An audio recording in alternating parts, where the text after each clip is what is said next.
This beast right here has just become that much more powerful. Apple has just released iOS 14.3 and with that, Apple ProRaw. So as soon as you have updated to iOS 14.3, you can go to Settings, then find your camera menu, which is down here below Photos, and then Formats, and you see there's this new switch, Apple ProRaw. And as soon as you put it on, you can go into your camera, and in the camera itself, you have a switch on top here where you can put RAW on or RAW off. That's all there is to it. As soon as you have switched on that little RAW toggle on your camera, you're actually entering an all new dimension of photography. With RAW, you're now reading all the available information with your camera sensor and actually save them in the file. Usually with compressed file formats like, for example, a JPEG or a HEVC file, you would get different kind of information baked into the picture that you can't work with. For example, there are only that much details in the shadows, or that much details in the highlights, or certain colors, or whatever. And that is baked into the file format and you can't edit anymore. And with Apple ProRaw, or any RAW format for the matter, you're now actually able to work with that information and get highlights back in a picture, raise details in the shadows, make more contrast, less contrast, and that all to a degree that you have never seen before in a smartphone.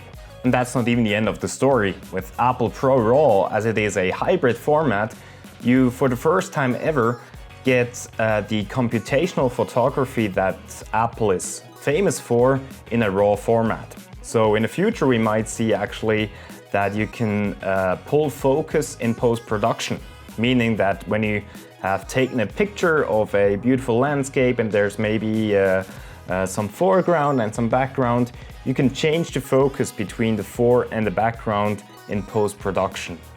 That is amazing. So as it has just been released this morning, I just took a couple of pictures in my flat, and already I can say the image quality is absolutely outstanding. It's not even comparable with something you've shot ever before with a smartphone. It's very close to entry-level DSLR cameras, and I took all these pictures with the native app, meaning that as soon as third parties are actually getting on Apple ProRaw, we are in for a treat. So if you take a look at the sample images I took this morning, the quality is really outstanding.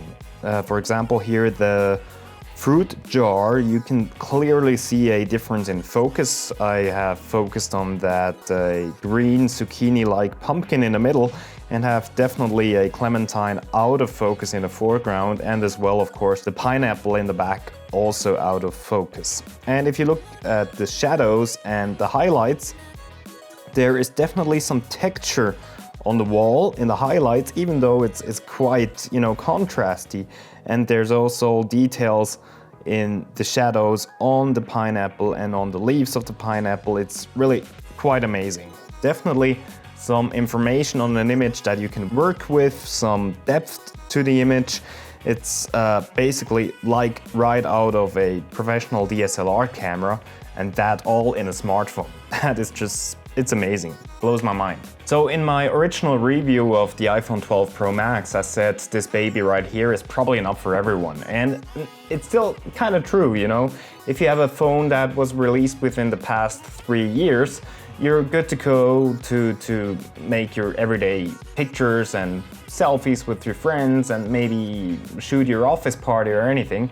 But with Apple ProRaw, now right there in your pocket, you get DSLR capabilities on your smartphone. So basically, you don't need a big camera anymore when you're going on a holiday or just, on the local market and you have some beautiful light and want to take a picture. That's all you need now, the Apple 12 Pro or 12 Pro Max, as these guys are the only guys that are now able to shoot in Apple ProRaw. So, if I start to dream and see what's on the line and still coming with Apple ProRaw, like that you can actually adjust your focus in post-production or whatever third parties will come up with, It's an entire new dimension of photography, and that is pretty exciting. I'm looking forward to, and actually, you know, if you want to treat yourself for this Christmas, get an iPhone 12 Pro or 12 Pro Max for your holiday season.